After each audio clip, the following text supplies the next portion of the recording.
الحمد لله وكفى وسلام على عباده الذين اصطفى أما بعد فأعوذ بالله من الشيطان الرجيم بسم الله الرحمن الرحيم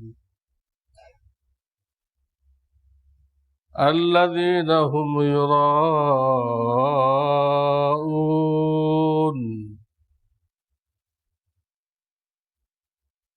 وقال النبي صلى الله عليه وسلم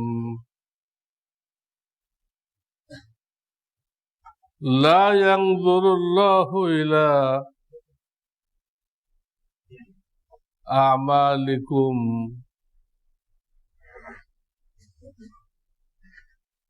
ولكن ينظر إلى قلوبكم أو كما قال عليه الصلاة والسلام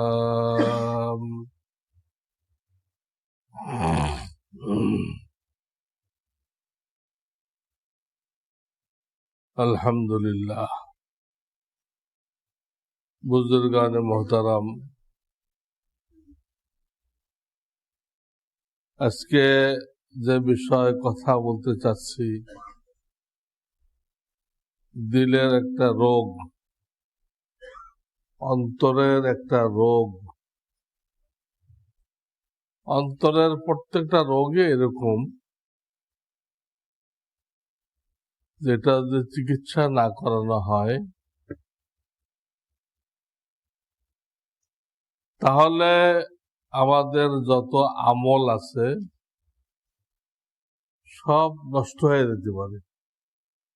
অন্তরের একটা রোগের কারণে জীবনে যত নামাজ পড়বো, রোজা রাখবো, হজ করব, যাকাত দিব, দান খয়রাত করব, সব বাতিল। এত গুরুত্ব বহন করে। তো তারই একটা রোগের নাম হলো রিয়া। এই রিয়া কি জিনিস, এই সম্পর্কে কিছু বলার ইচ্ছা। তার আগে সংক্ষেপে অন্য আর একটা বিষয় বলতেছি। সময়ের দাবি হিসেবে সেটা হলো এই যে আমাদের দেশটা নাম তো মুসলিম কান্ট্রি, ইসলামী না, ইসলামী কান্ট্রি না। ইসলামী কান্ট্রি বলে যেখানে সংবিধান, কোরআন, সুন্নাহ, কোন ব্যক্তির তৈরি না।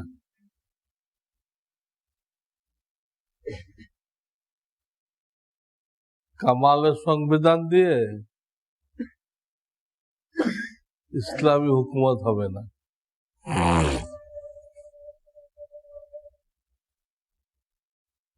তো বিচিত্র দেশ কেন বললাম? আমাদের কোমলমতি সন্তানাদি, যুবক যুবতী, আমাদের কলিজার টুকরা, আমাদের ভবিষ্যৎ, দেশের ভবিষ্যৎ, দেশের উন্নতি প্রগতি যাদের হাতে। দেখতেছেন তাদেরকে বেকার করে রাখা হয়েছে। বেকার।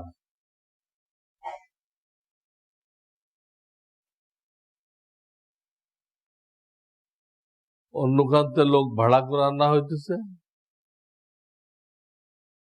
সব জায়গায় তাদেরকে বসানো হইতেছে।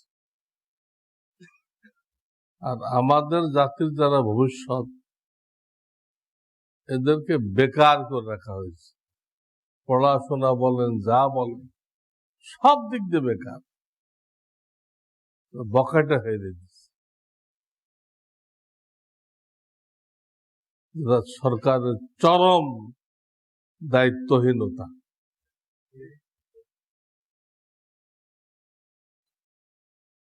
তো বিচিত্র এই জন্য বললাম,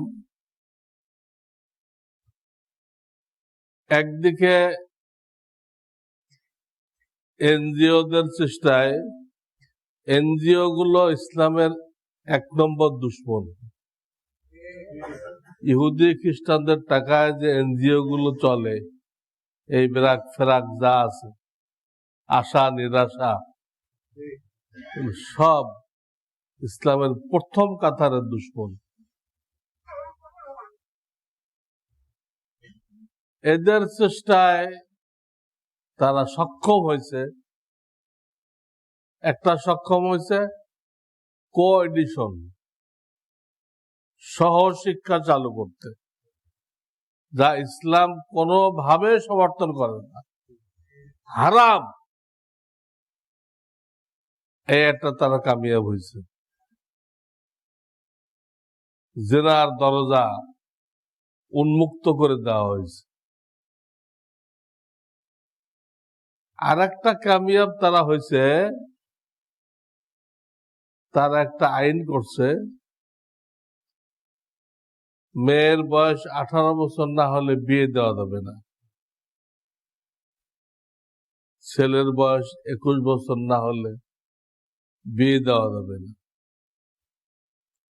এর আগে বিয়ে দিলে এটা হলো বাল্য বিবাহ। এদের মাথায় কি গোবর? একটা ছেলে মেয়ে বালেগ হইতেছে 14 বা সর্বোচ্চ 15 বছরে, 15 লাগে না, 14 বছর। তখনই তার একটা যৌনিক চাহিদা থাকে। আল্লাহ সৃষ্টি করছেন এইভাবে, এটার দ্বারাই দুনিয়া টিকে আছে, এই চাহিদার কারণেই দুনিয়া টিকে আছে। আর না কেউ বিবাহের ঝামেলা নিত না, সবাই ফ্রি থাকত। এটার জন্য দুনিয়া টিকে আছে। উন্নতি প্রগতি যা হইতেছে এই চাহিদাটার কারণে বিবাহ করতে বাধ্য হয়। বিবাহ করতে গেলে সামাল লাগে, কত কিছু লাগে, ছেলে পেলের জন্য কত কিছু লাগে, এতেই দুনিয়া আবার থাকে। ওই চাহিদাই যদি না থাকে, বিবাহ লাগবে না, বাচ্চা কাচ্চাও লাগবে না, সাবানও লাগবে না। বাস একটা বাটি রাখবেন, ওর মধ্যে চিড়া ভেজে ভেজে খাই নেবেন, শুধু একটা বাটি থাকলে হবে। ঈসা আলাইহিস সালামের একটা বাটি ছিল, আর একটা চিরুনি ছিল, আর কিছু ছিল না। হযরত ঈসা আলাইহিস সালাম ওই বাটিতে পানি খাইতেন, আর চিরুনি দিয়ে মাঝে মধ্যে মাথা আশ্রাইতেন। পরে একদিন দেখতে পাইলেন এক লোক এই 2 হাত মিলে পানি খাইতেছে কোন পুকুর থেকে। তখন উনি বললেন, তাহলে বাটি কি জন্য দরকার? এইভাবে তো খাওয়া যায়। আর একদিন একজন দেখলেন আঙ্গুল দিয়ে মাথার চুল ঠিক করতেছে, চিরুনি কি জন্য দরকার? সব ফেলে দিলেন। তো বলতেছিলাম 14 বছরে তাদের ভিতরে আল্লাহর কুদরতে দুনিয়া আবাদ রাখার জন্য বিরাট হিকমতে না এই চাহিদাটা হয়, হওয়া জরুরি।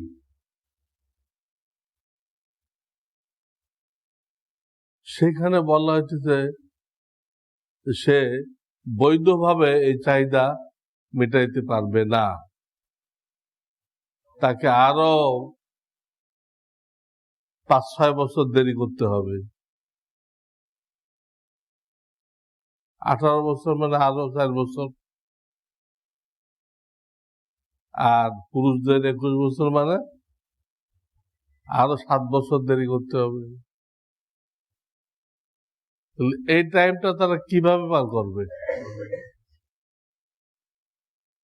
ভোকা ক্ষুধার্থ, সে ক্ষুধা নিয়ে কতক্ষণ টিকতে পারে?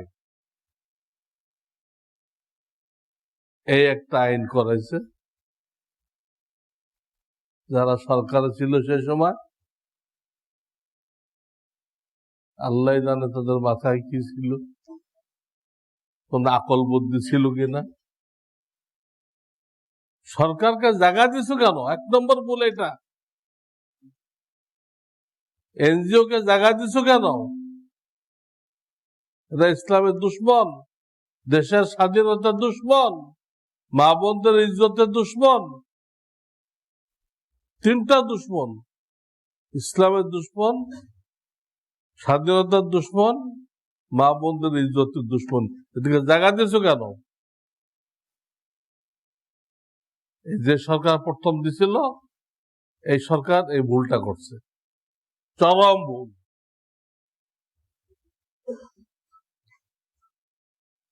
আগে যেরকম ব্যবসা করতে আসছিল ইস্ট ইন্ডিয়া কোম্পানি, পরে পুরা ভারতবর্ষ দখল করে দিচ্ছে। এই এনজিও গুলো তো আবার সেই প্ল্যান। আপনি কি জানেন এদের অফিসগুলো একসময় অস্ত্র গোদাম হবে, ওখান থেকে আপনার আমার বিরুদ্ধে যুদ্ধ চালানো হবে? খবর নেই। এই রাস্তাঘাট ফ্লাইওভার তাদের জন্য তৈরি করা হয়েছে, আপনার জন্য। যাই হোক, মারাত্মক ভুল করছে সরকার। পারমিশন দিছে, আবার তাদেরকে এই আইন পাশ করানোরও পারমিশন দিছে যে 18 বছর আগে একটা মেয়ে বাল্য থাকে, আর সে 4 বছর আগে বালেগা হয়ে গেছে, 4 বছর আগে সে মা হওয়ার যোগ্যতা অর্জন করছে, সে বাল্য থাকলো কিভাবে? দেখেন, নাম দিয়েছে কিন্তু চটকদার, বাল্য বিবাহ। যে শুনবে সে মানবে, ঠিকই তো, বাল্য বিবাহ করানো ঠিক না। তারা বাল্য বুঝে ওই 3 বছর 4 বছর, এটা হলো বাল্য।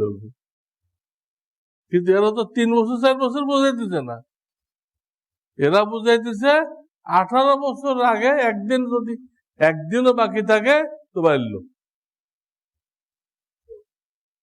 অথচ 4 বছর আগে মা হওয়ার যোগ্যতা হয়ে গেছে,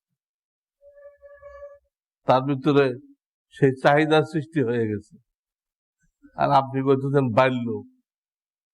এগুলো যে কত বড় ছাগল, আর যারা বিশ্বাস করে তারা আরো বড় ছাগল।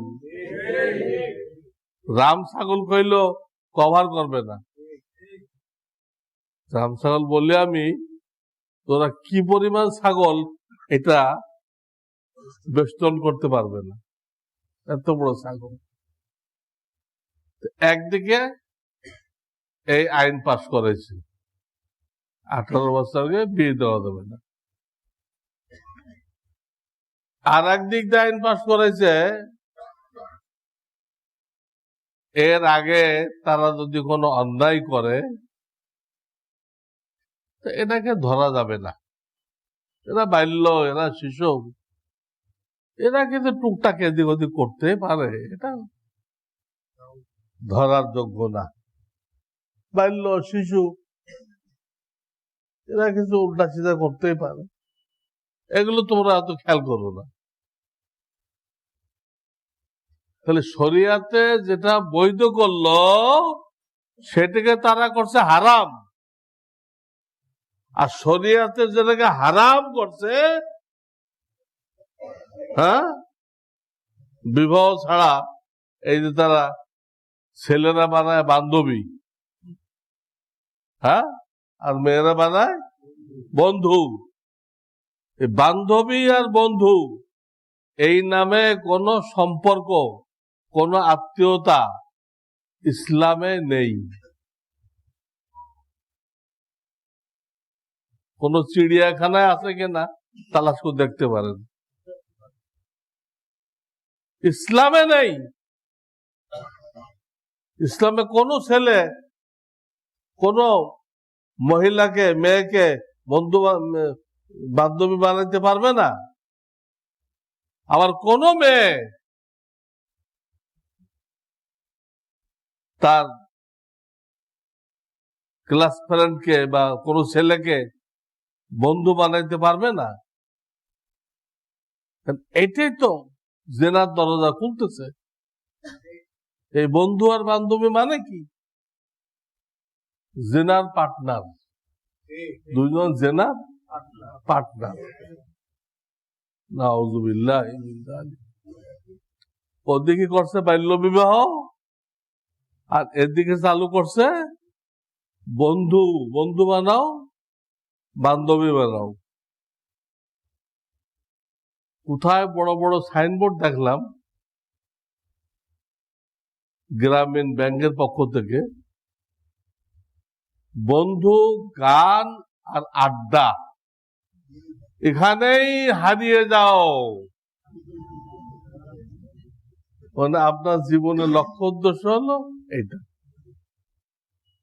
বন্ধু, গান আর আড্ডা, এখানে হারিয়ে যাও। এইগুলো যারা বলে, এটা কি মানুষের কাতারে পড়ে না আবু জাহেলের কাতারে পড়ে? আর এই সাইনবোর্ড গুলো টানানোর জন্য সরকার কেন অনুমতি দিছে?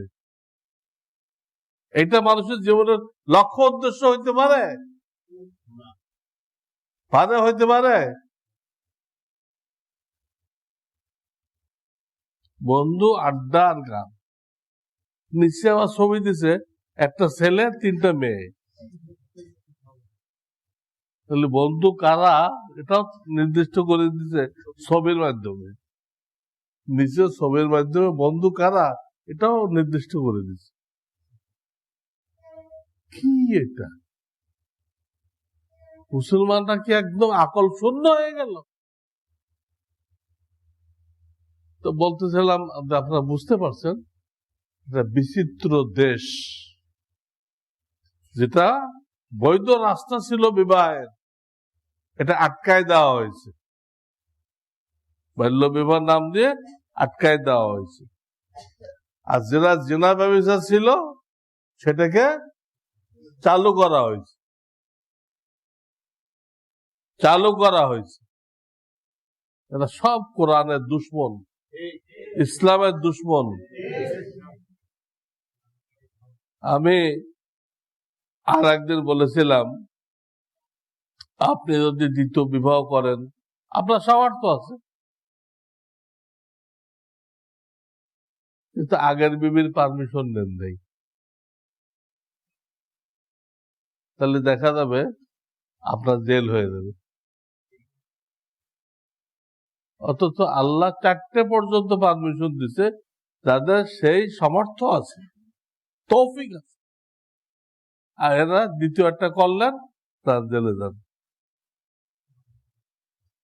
আর যদি আপনি বলেন পুলিশ অফিসারকে, স্যার এটা আমি বিবাহ করি নাই, এটা হলো আমার বান্ধবী, আমার সাথে মাঝে মাঝে রাত্রে থাকে, গপগুজারি করে, এই যদি বলতে পারেন, তাহলে পুলিশ অফিসার আপনার কাছে মাপ চায় চলে যাবে। স্যার আমরা তো বুঝতে পারি নাই, ভুল ইনফরমেশন কি ছিল, তাই আমরা আসছি। আপনি রাইট আছেন। বউ আছে আপনার, এরপরে এই যে অবৈধ একটা রাখছেন, এটা আপনি রাইট। আর রাইটটা যদি করেন তাহলে জেল। তাহলে বিচিত্র দেশ না এটা? কি পার্থক্য? কাফেরদের দেশ আর মুসলমানদের দেশ, কি পার্থক্য?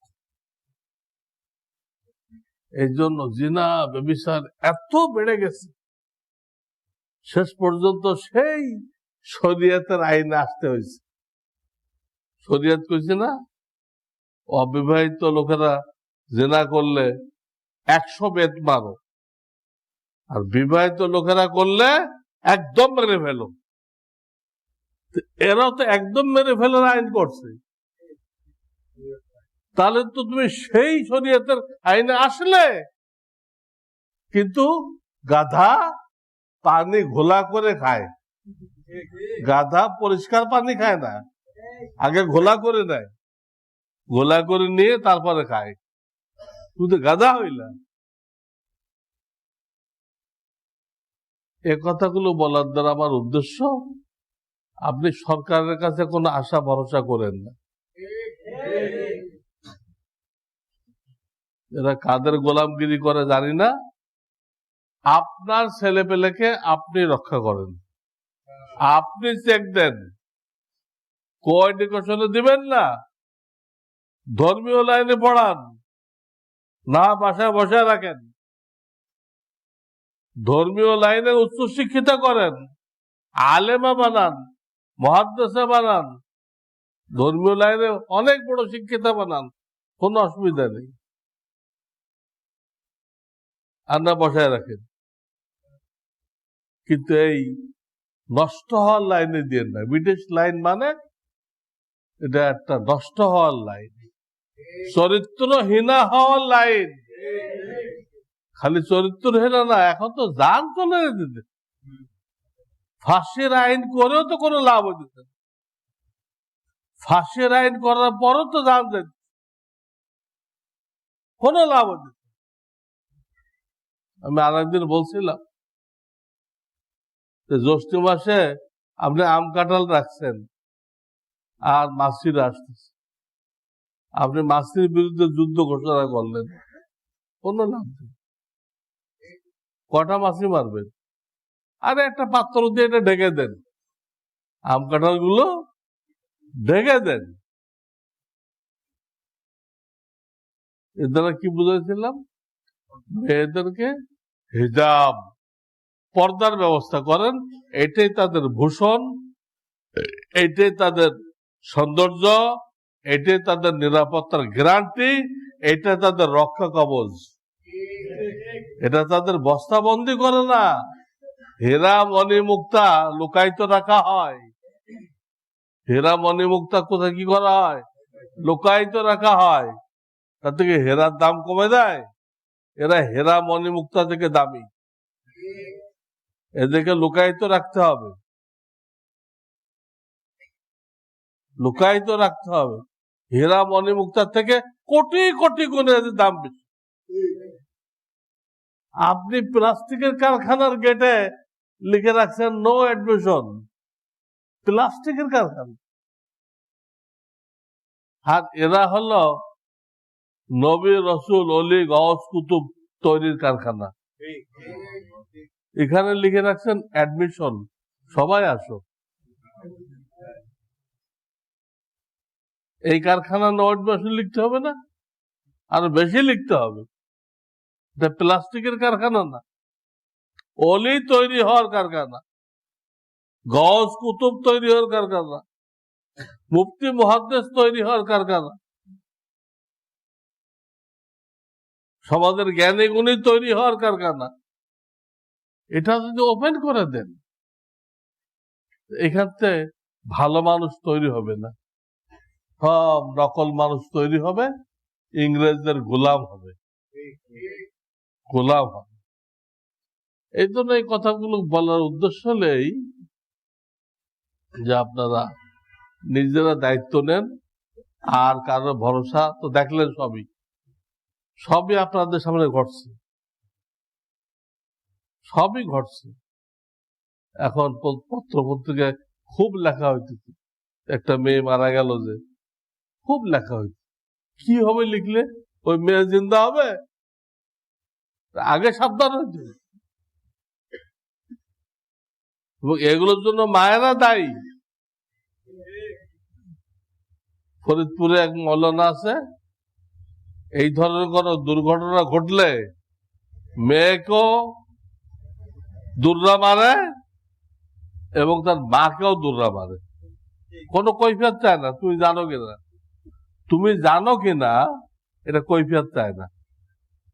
তার বক্তব্য হলো যে মায়ের জানা ছাড়া কোনো মেয়ে এই ধরনের কোনো কাজ করতে পারে না। মায়ের যদি সুযোগ না করে দেয়, কোনো মেয়ে এই ধরনের অ্যাক্সিডেন্ট করতে পারে না। বাপের সুযোগ দেয় না, এটা দেয় মায়।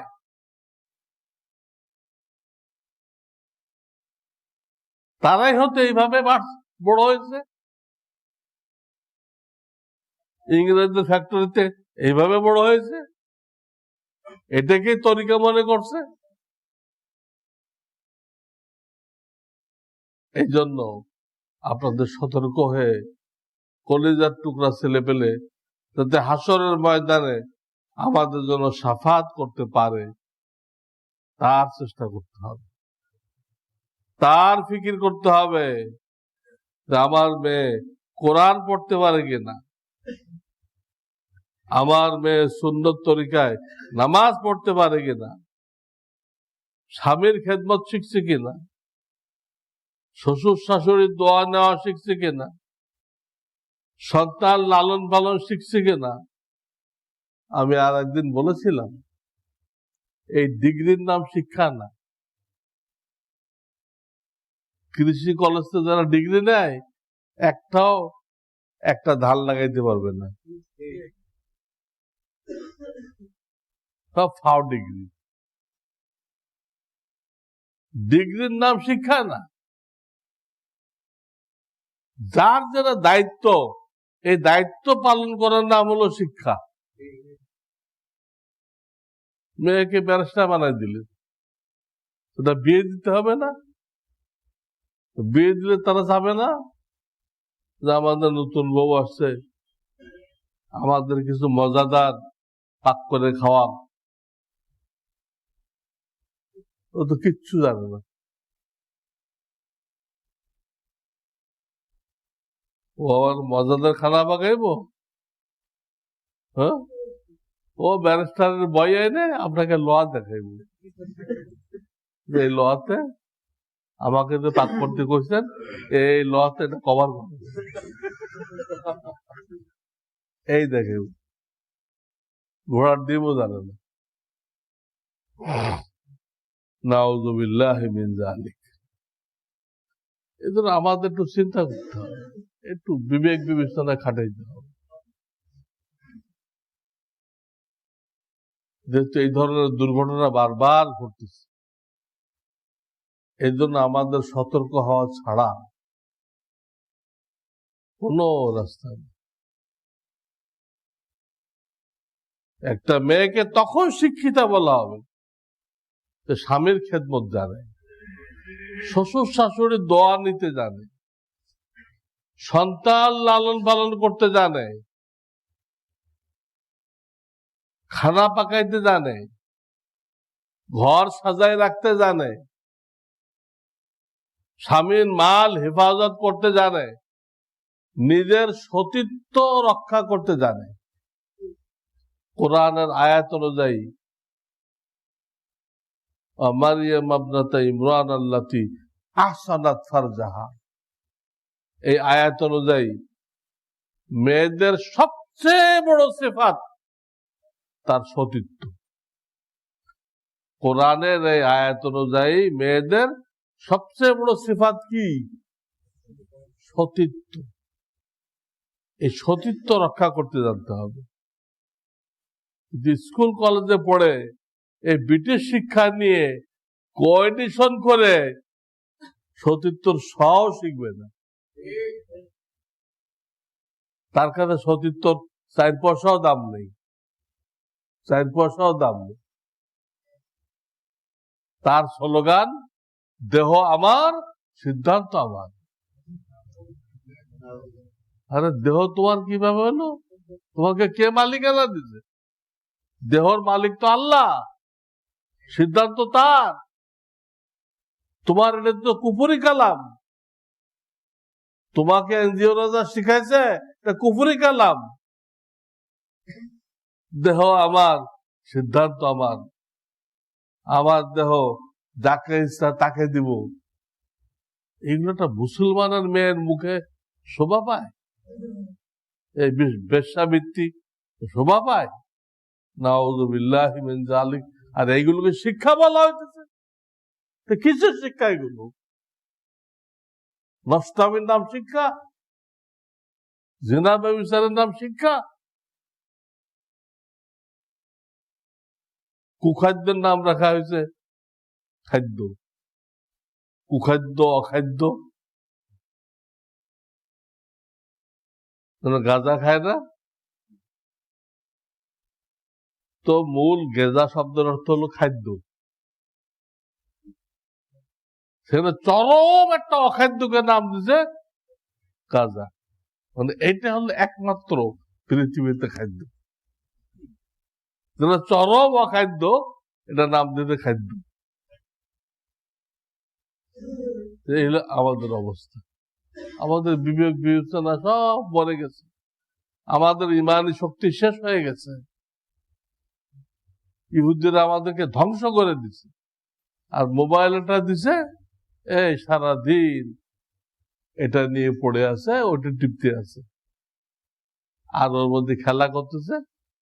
এই হলো আখিরাতের তৈয়ারি, আখিরাতের তৈয়ারি। যাই হোক, সংক্ষেপে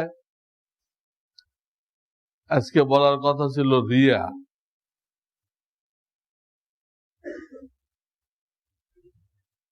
রিয়ার অর্থ আমরা যারা মনে করি ওটা না, আমরা মনে করি লোক দেখানো।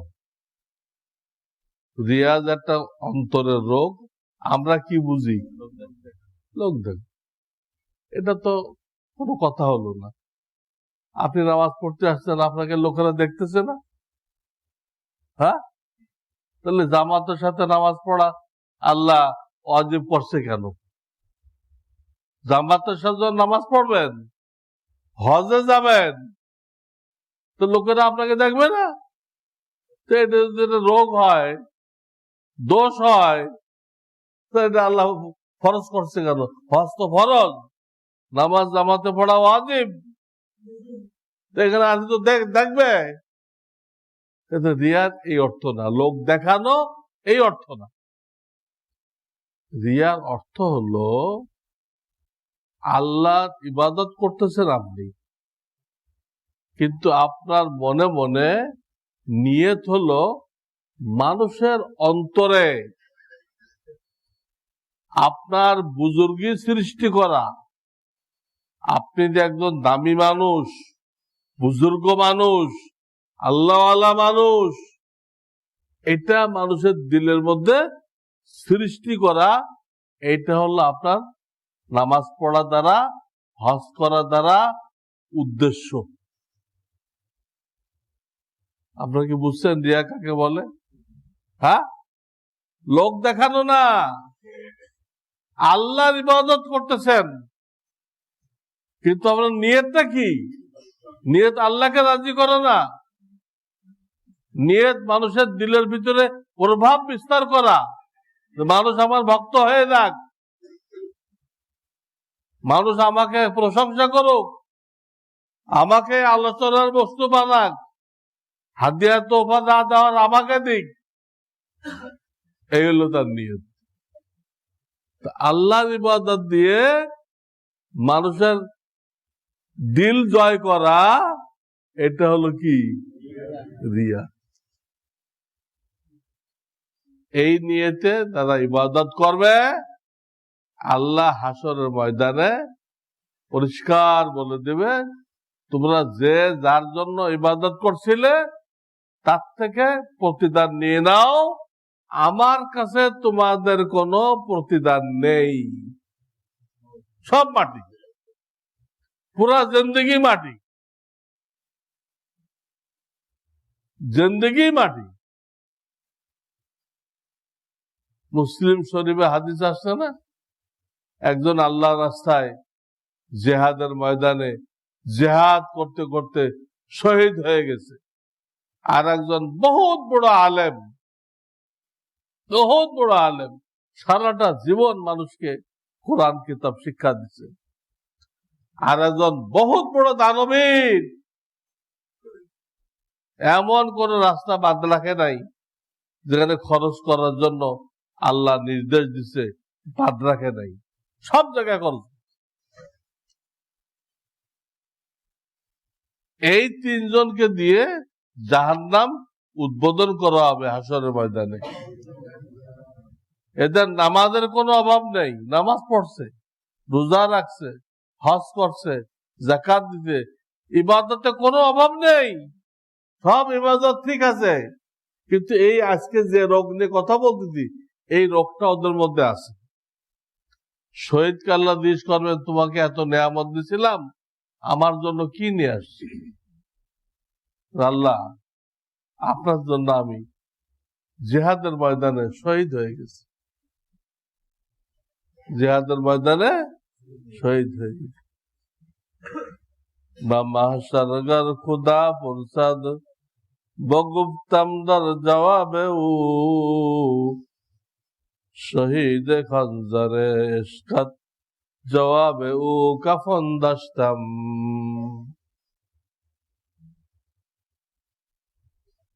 এক আল্লাহ বলতে, আল্লাহ যদি হাসরে ময়দানে জিজ্ঞেস করে, তোমার জান মাল আমি দিছিলাম, আমার জন্য কি করছো?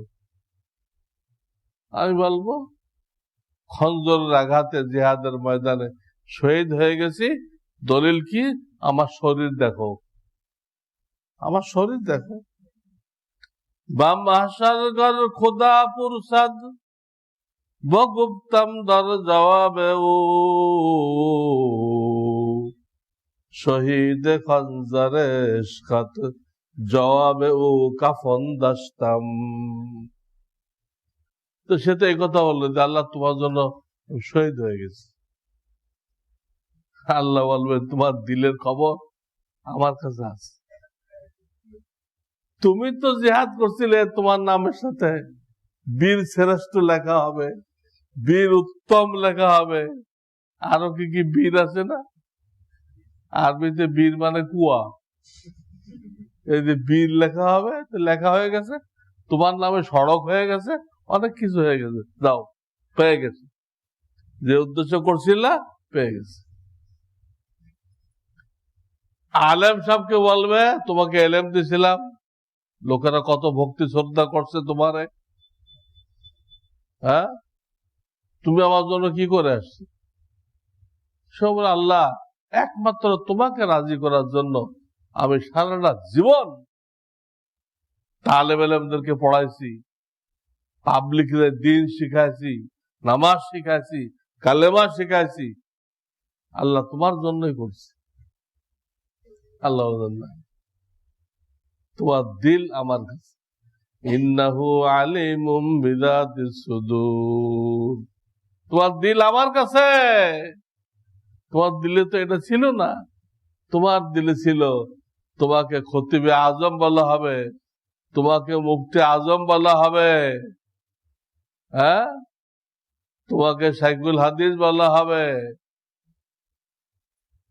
তোমাকে মুফাসসিরে কোরআন বলা হবে। এইসব নিয়ে তো করছিল, তো লোকেরা করছে। দুনিয়াতে হাজার হাজার পোস্টার ছাপা হয়েছে, সব পোস্টারে তোমার নামের সাথে এগুলো লেখা হয়েছে। যে নিয়েতে তুমি আলেম হয়েছিলা আর ওয়াজ করছিলা, ওই নিয়ে তো তোমার পুরা হয়ে গেছে। আমার কাছে আর কি চাও? আমার কাছে তো কিছু বাকি নাই তোমার। যাও, সবগুলোকে উপর করে গলা শিকল লাগায়ে টানতে টানতে দোজখে নিয়ে ফেলবে। দানবীর কি বলবে, তোমার এত কোটি কোটি টাকা দিয়েছিলাম, তুমি আমার জন্য কি করে আসছো? আল্লাহ, আপনি যত বৈধ রাস্তা রাখছেন দান খয়রাত করার, একটাও বাকি রাখি নাই, সবগুলোতে দান করছি, এবং একমাত্র তোমাকে রাজি করার জন্য। আমার আর কোনো নিয়ত ছিল না। আল্লাহ বলবেন, না, তোমার দিলের মালিক আমি। ইয়ালামু খাইনাতাল আয়ুন ওয়া মা তুখফিস সুদূর। এই আয়াত আল্লাহ বলতেছে, তুমি চোখ দিয়ে কি খেয়ানত করতেছ, আমি আল্লাহ সব জানি। অনেকে আছে না, মহিলার দিক দিয়ে তাকায়, এটা আপনি বুঝবেন না, এটা আপনি বুঝবেন না। চোখের কিনারা দিয়ে সুন্দর করে তাকায়, উনি রাস্তাতে যাইতেছে, কোথাও তাকাইতেছে না। হ্যাঁ, অনেকে রুমাল মুড়ি দিয়ে রাখে পাগড়ির উপর দিয়ে, পাগড়ির উপর দিয়ে রুমাল মুড়ি দিয়ে রাখে। আমাদের পাশে আছে, পাগড়ির উপর দিয়ে রুমাল, সে এত বেশি চোখের হেফাজত করতেছে, পাগড়ির উপর দিয়ে রুমাল দিচ্ছে। আল্লাহ বলতে তোমার চোখের খেয়ানত, আমার তোর খেয়ানত আমি জানি। আমা তুখফি সুদূর, তোমার দিলের মধ্যে কি লুকাইছিলে তাও আমি জানি। এই বলে এই তিনজনকে তাদের দাবিকে নাকচ করে দিবেন। তোমরা যে দাবি করতেছো আল্লাহর জন্য, মিথ্যা, আমার জন্য করো নাই। দুনিয়াতে বাহবা পাওয়ার জন্য, সুনাম পাওয়ার জন্য, ভোট পাওয়ার জন্য, বিভিন্ন উদ্দেশ্যে তোমরা এগুলো করছিলে।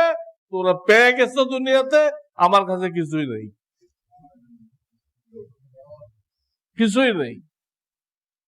হাদিস আছে আল্লাহ তোমাদের চেহারা দেখবেন না, কত মাল জমা করছো আল্লাহ দেখবেন না।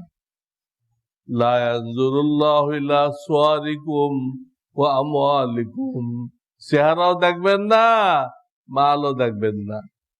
ওয়ালাকিন ইয়ানজুরু ইলা কুলুবিকুম ওয়া আমালিকুম, দিল দেখবেন। কি উদ্দেশ্যে করছিলা, তোমার উদ্দেশ্য কি ছিল, এটা আল্লাহর কাছে গোপন করার কোন কায়দা নেই। এজন্য আল্লাহর হাবিব পরিষ্কার বলছেন, মান সাল্লা ইউরাই ফাকাদ আশরাকা, যে ব্যক্তি মানুষের দিলে প্রভাব বিস্তার করার জন্য লম্বা লম্বা নামাজ পড়লো, সে হলো রিয়াকার। সে হলো কি, নামাজি না, রিয়াওয়ালা। যে কোন ইবাদতে এক কথা, আপনি মানুষ থেকে পাইতে চান, তারা আপনাকে বুজুর্গ মনে করুক, আপনাকে কামেল মনে করুক, লোকটা খুব কামেল, ওনার রুকু দেখলে, আমাদের পাশে আছে এক গ্রুপ, রুকু করে আধা ঘন্টা, সিজদা করে আধা ঘন্টা। তাদের নামাজ দেখলে আমাদের নামাজ কোনো নামাজই মনে হবে না আপনার কাছে। অথচ এদের ব্যাপারে হাদিস আসছে, তীর যেরকম হরিণের মধ্যে দিয়ে বের হয়ে যায়, কোন রক্ত গোস্ত লাগে না, এরা দিনের থেকে এইভাবে বের হয়ে গেছে। একটা তীর হরিণকে ছিদ্র করে বের হয়ে গেছে, তীরের গায়ে কোনো রক্তও নেই, গোস্তও নেই। এই লোকগুলো রিয়াকার, লোক দেখায়, এরা দিনের থেকে এইভাবে বের হয়ে গেছে, এদের গায়ে দিনের কিছুই লাগে নাই, কোনো ছোঁয়াই লাগে নাই, ছোঁয়াই লাগে। আর এই টাইপের যত ভণ্ড আছে সব আপনারা ভাগে পাইছেন, এই এলাকার লোকেরা ভাগে পাইছে। একটার থেকে একটা বড় গজব, বড় শয়তান, বড় ইবলিস, ইহুদিদের এজেন্ট।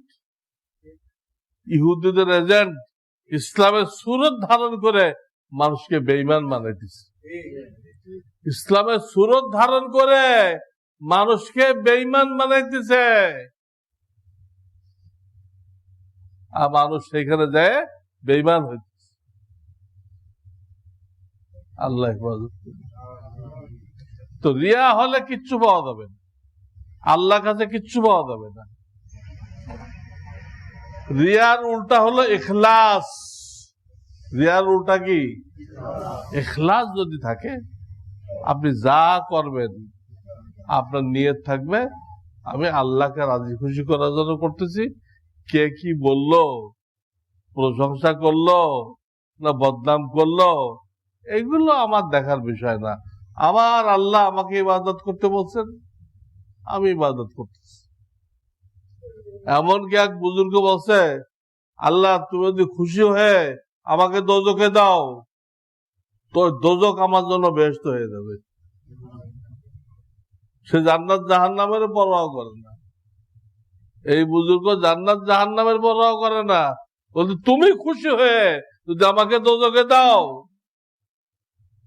বা তু দোজক জান্নাত আস্তায় জাফেজা বেতু জান্নাত দোজক আস্তায় দিলরুবা। আর তুমি অসন্তুষ্ট হয়ে যদি আমাকে বেহেশতে দাও, ওই বেহেশত আমার জন্য দোজক হয়ে যাবে। তুমি অসন্তুষ্ট হয়ে বেহেশতে দিলা, ওটাই দোজক। আর তুমি খুশি হয়ে দোজকে দিলা, ওটা আমার জন্য কি পাক্কা আল্লাহর জন্য করতে হবে। যা করব কম বেশি ছোট বড় কার জন্য? আল্লাহর জন্য। মানুষের বাহাবা, মানুষের সুনাম, এটা আমাদের উদ্দেশ্যের মধ্যে থাকতে পারবে না। এগুলো একা একা পারা যায় না। এর জন্য আল্লাহ আল্লাহদের সোহবতে আসতে হয়। তাদের দিলের থেকে আপনার দিল এই গুণগুলো টেনে নিবে, আপনি দেখতেও পাইবেন না। আল্লাহ মানুষের দিল এমন ভাবে তৈরি করছেন, আপনি তাকে ভক্তি করেন, মহব্বত করেন, মনে করেন যে এই লোকটা দুনিয়াদার না, দুনিয়ার কুকুর না, এমন ব্যক্তিকে মহব্বত করে তার কাছে বসবেন, তার দিলে আল্লাহ মহব্বত মারিফত দিছে, ইখলাস দিছে, এগুলো সব চুম্বকের মতো আপনার দিল টানতে থাকবে। আপনি দেখতে পাবেন না কিছু, কিন্তু আপনার দিলের উন্নতি হইতেছে। একটা শিশু প্রত্যেক দিন কিন্তু বড় হয়, একটা শিশু প্রত্যেক দিন বড় হয়, কিন্তু এই নামে দর্জির ফিতা দিয়ে এটা মাপ দিয়ে বুঝবেন না আজকে কয় ইঞ্চি বড় হলো, কিন্তু সে বড় হইতেছে। ঠিক আপনার কলমের ভিতরে আসতে থাকবে। আল্লাহ আল্লাহদের সোহবত। এই একটা কাজ করতে হবে। আর একটা কাজ করতে হবে, প্রত্যেকটা কাজে নবীজির সুন্নত তরিকা কি এটা খুঁজে বের করতে হবে। সুন্নত তরিকায় করলে, হুবহু নবীজির তরিকায় করলে আল্লাহ ওটাকে ইখলাস ধরে নেন, ওটা ইখলাস। আঙ্গুর চিবড়াইলে কিসের রস বেরোয়? আঙ্গুরের রস বেরোয়। আম চিবড়াইলে আমের রস বেরোয়। আনারস চিবড়াইলে আনারসের রস বেরোয়। আনারস মানে এর মধ্যে কোনো রস নেই, অথচ রসে ভরা। বেদানা, এর মধ্যে কোনো দানা নেই, দানায় ভরা, দানায় ভরা। এগুলো উল্টা নাম রাখা হয়েছে। তো আঙ্গুর চিপড়ে আঙ্গুরের রস বের হয়, সুন্নত চিপড়াইলে কি বের হয়? ইখলাস বের হয়। সুন্নত চিপড়াইলে কি বের হয়? আমার লেখা কিতাবুস সুন্নাহ এই গেটে আছে, কিতাবুস সুন্নাহ। আর যদি পকেটে রাখতে চান তো নবীজির সুন্নত, এইটা পকেটে রাখেন, বিবি সাহেবকে দেন, বাচ্চাদেরকে এগুলো শিখাও, ডেলি একটা একটা করে সুন্নত শিখাও, একটা একটা করে। আপনার প্রত্যেকটা কাজ যখন সুন্নত অনুযায়ী হবে, তো সুন্নতের পরিণতি কি? ইখলাস। সুন্নত চিপড়াইলে কি বের হয়? ইখলাস বের হয়। এই জন্য প্রত্যেকটা কাজে সুন্নত খোঁজ করতে হবে এবং সুন্নত অনুযায়ী সেটা করতে হবে। এই দুটা কাজ যদি করা যায়, আল্লাহ ওয়ালাদের মজলিসে বসা আর প্রত্যেকটা কাজ সুন্নত তরিকায় করা, তাহলে আপনার আমার মধ্যে কি এসে যাবে? ওই রিয়া দূর হয়ে যাবে, রিয়া দূর হয়ে যাবে, সুন্নত এসে যাবে। আমি আল্লাহর কাছ থেকে যা টুকটাক করতেছি এর বিনিময়ে পাবো। আর আল্লাহ তো অতরূপ দিবেন না, আল্লাহ বহু গুণ বাড়ায় দিবেন। আল্লাহ তো দাউদ আলাইহিস সালামকে বলছেন, তুমি একটা খুরমা দান করবা, আমি ওইটা সব এত বাড়াবো, এক খুরমা সব দিয়ে দাড়িপাল্লা ভরে দিব। এক খুরমা খেজুরের সব দিয়ে দাড়িপাল্লা ভরে দিব। তোমাদের সবকে তোমাদের নেকিকে আমি রব্বুল আলামিন বাড়াইতে থাকি, যা করো অতটুক দেই না। বিভিন্ন আয়াতে আছে বেগয়রে হিসাব, বেগয়রে হিসাব, এত গুণ বাড়াবো তোমাদের কোনো মেশিনে আসবে না, কোনো মেশিনে আসবে না। কাজে আমরা দিলের এই রোগটা নিয়ে ফিকির করি। বয়ানে তো সব বলা যায় না, সংক্ষেপে কিছু বলা হয় একটা আইডিয়া দেওয়ার জন্য। আপনারা ইমাম গাজ্জালির যে তাবলিগে দ্বীন কিতাব, এখান থেকে পড়ে নেবেন। আর আমল করার যে পদ্ধতি বললাম, এটা অবশ্যই আমলে আনতে হবে। তা না হলে এই নামাজ পড়ে, রোজা রেখে, রমজানে ওমরা করে, হজ করে কিচ্ছু কাজে আসবে না। দেখবেন সব বাতাসের মতো, বালুর মতো উড়ে চলে গেছে। হাসরের ময়দানে সব উড়ে চলে গেছে, কিচ্ছু আমল নামায় নেই। কেন? এই রিয়ার কারণে, ইখলাস না থাকার কারণে। আল্লাহ আমাদেরকে হেফাজত করেন। সর্বশেষ একটা দরখাস্ত, কিছুদিন আগে আমাদের এই মসজিদের 3 তালাক করা হয়েছে, আপনাদেরকে বলা হয় নাই? 3 তালাক করা হয়েছে, বলা হয়েছে, বলা হয়েছে। তো সেখানে কিছু ঋণ আছে, আবার কিছু কাজও বাকি আছে। ঋণ আছে 3 লক্ষ টাকার মতো, আর কাজ বাকি আছে কত টাকার? ওরকম 3 লাখ টাকার কাজ বাকি আছে। তো এটার জন্য আপনাদের দোয়া, আপনাদের সহযোগিতা কাম্য। এক্ষুনি বলতেছি না আমি, হ্যাঁ, আপনারা মানসিক ভাবে তৈরি থাকেন। আর যাদের সাথে আছে, যাওয়ার সময় গেটে দিয়ে গেলেন, কিছু কিছু করে দেন, এটাই আপনার সাথে যাবে। যা রেখে গেলেন ওটা আপনার না, ওটা তারা গুনার কাজে লাগাবে না কোন কাজে লাগাবে আপনার ছেলে মেয়ে জানে। আপনার ছেলে মেয়ে জানে কোন কাজে লাগাবে। যেটা আপনি এখানে দিয়ে গেলেন, এটা আপনার সাথে করে নিয়ে গেলেন, এটুক আপনার, এইটুক আপনার। কাজে এই 6 লক্ষ টাকার ব্যবস্থা করতে হবে। বন্ধু বান্ধবকেও দাওয়াত দিয়ে দিবেন, আপনারা শরীক হবেন। রাজি আছেন তো? আল্লাহ আপনাদেরকে কবুল করুক। ওয়া আখিরু দাওয়ানা আনিল হামদুলিল্লাহি রাব্বিল আলামিন।